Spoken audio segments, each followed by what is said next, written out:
Bismillahirrahmanirrahim.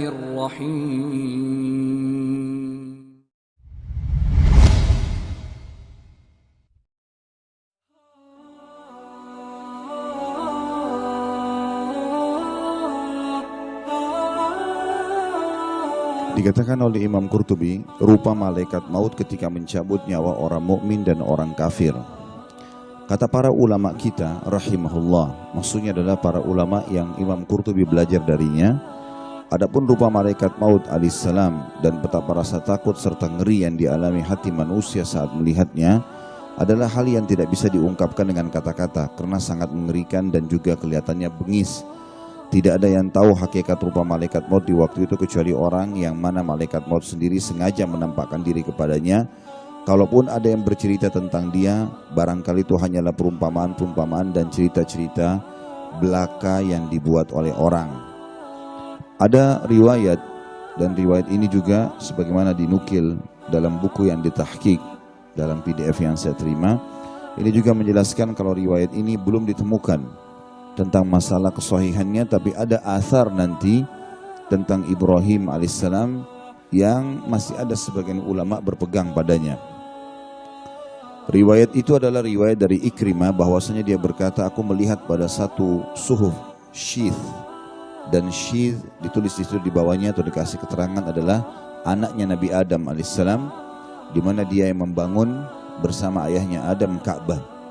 Bahwa Adam alaihissalam berkata, ya Tuhanku, perlihatkanlah kepadaku malaikat maut supaya aku bisa melihatnya.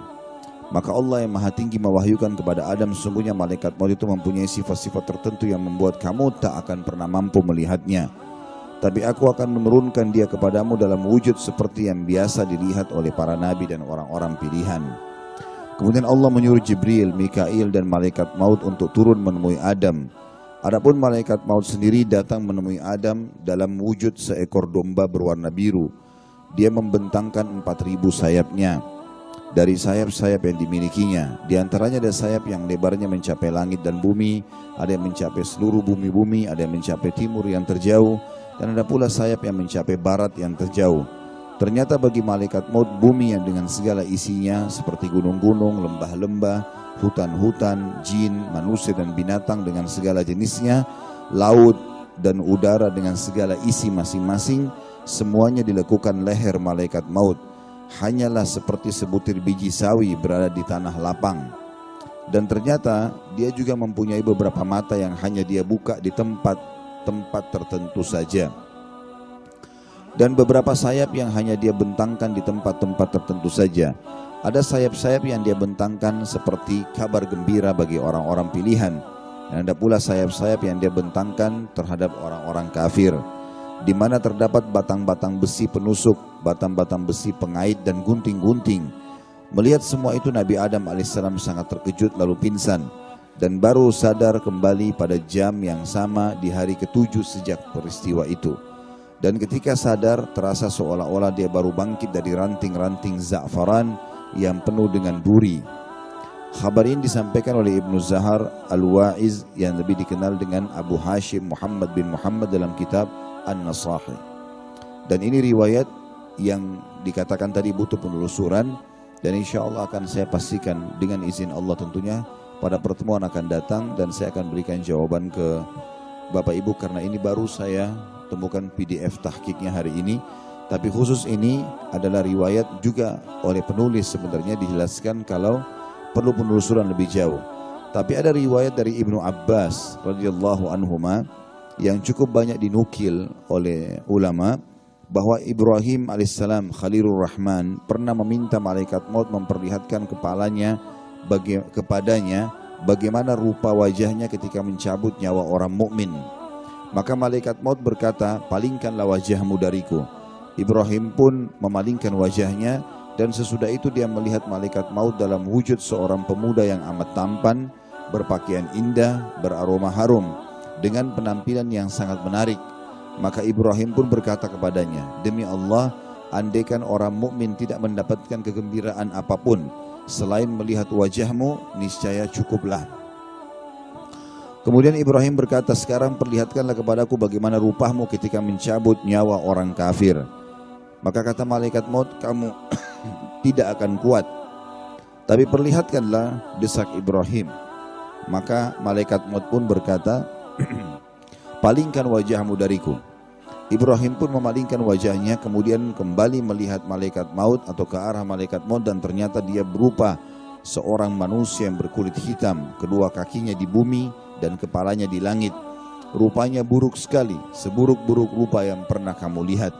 Di bawah tiap-tiap helai rambut yang ada di tubuhnya ada nyala api. Maka Ibrahim berkata, demi Allah, andaikan orang kafir tidak menerima siksa apapun selain melihat wujudmu saja, maka sudah cukuplah. Di sini tentu riwayat ini banyak dinukil dan juga riwayat ini dinukil dan dipastikan dihubungkan dengan beberapa riwayat yang sahih yang sudah pasti, seperti misalnya memang amal soleh seseorang di kuburan akan berwujud seperti laki-laki yang tampan dan bersih. Ada juga beberapa athar atau khabar yang dinukil bahwasanya malaikat maut akan datang bagi orang beriman dengan tampan yang baik, wangi, dan juga dengan senyum yang ramah. Maka riwayat-riwayat ini menguatkan apa yang disampaikan tentang Ibrahim alaihissalam. Begitu pula malaikat maut yang datang dalam wujud yang menakutkan bagi orang-orang kafir. Sebagaimana dalam surah Al-Anfal dijelaskan tentang masalah itu.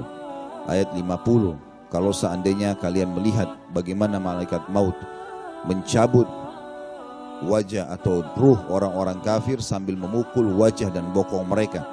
Sebagian ulama tafsir mengatakan mereka dalam keadaan ketakutan karena melihat wujud aslinya malaikat maut yang itu sudah cukup bagi mereka menyiksa. Belum lagi dengan ditariknya ruh dan dipukulnya ruh tersebut.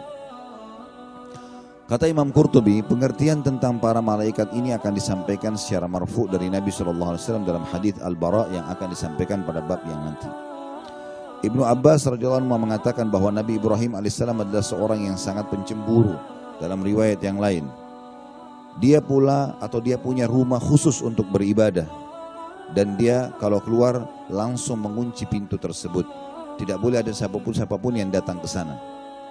Maka satu waktu pada saat dia hendak masuk ke rumah itu, ke ruangan itu dan ingin beribadah, ternyata di dalamnya sudah ada seseorang. Lalu kemudian dia bertanya, Ibrahim bertanya pada orang tersebut, siapa yang mengizinkanmu untuk masuk ke rumahku? Lalu orang itu berkata, aku disuruh masuk oleh pemiliknya. Maka Ibrahim berkata, akulah pemiliknya. Orang itu kembali menjawab, aku disuruh masuk oleh yang lebih memiliki daripada kamu. Maka dengan jawaban itu akhirnya Ibrahim pun faham kalau yang datang adalah malaikat. Maka berkatalah Ibrahim alaihissalam, malaikat manakah engkau? Maka malaikat itu mengatakan, aku adalah malaikat maut. Ibrahim berkata padanya, dapatkah kamu perlihatkan dirimu ketika kepadaku dengan rupa seperti apa kamu mencabut nyawa orang mukmin? Maka malaikat maut mengatakan iya. Dan setelah Ibrahim menoleh kepadanya, ternyata dia telah berubah menjadi seorang pemuda yang tampan wajahnya, indah pakaiannya dan harum aromanya. Maka Ibrahim alaihissalam berkata, hai malaikat maut, andaikan orang mukmin pada saat meninggal dunia tidak memperoleh apa-apa selain melihat rupamu saja, maka cukuplah itu. Kemudian Ibrahim pun dicabut nyawanya pada saat itu. Komentar para ulama tentang perubahan wujud malaikat maut, baik itu menjadi yang sangat tampan kalau mencabut ruh orang beriman dan menakutkan bagi orang kafir dan fasik, dikatakan oleh Imam Qurtubi, para ulama kita rahimahullah berkata, tidaklah aneh jika malaikat maut bisa tampil dalam dua rupa dalam pandangan dua orang yang berbeda. Hal itu tidak lebih seperti halnya perubahan-perubahan kondisi yang biasa dialami tubuh manusia, seperti sehat, sakit, kecil, besar, muda, tua, warna yang bersih karena sering mandi, dan warna yang suram karena terbakar teriknya matahari dalam perjalanan.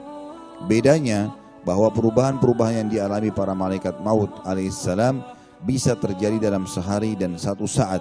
Sedangkan pada manusia hal itu tidak bisa terjadi kecuali setelah melewati waktu yang berjauhan dan tahun-tahun yang panjang. Kesimpulan dari pasal yang baru kita bahas tadi adalah malaikat maut akan datang kepada setiap orang di antara kita, dan itu fakta, tidak akan mungkin pernah tertutupi. Dan apa yang dinukil oleh Imam Qurtubi rahimahullah sudah saya katakan tadi, sebagian ulama berpegang pada kisah Ibrahim alaihissalam.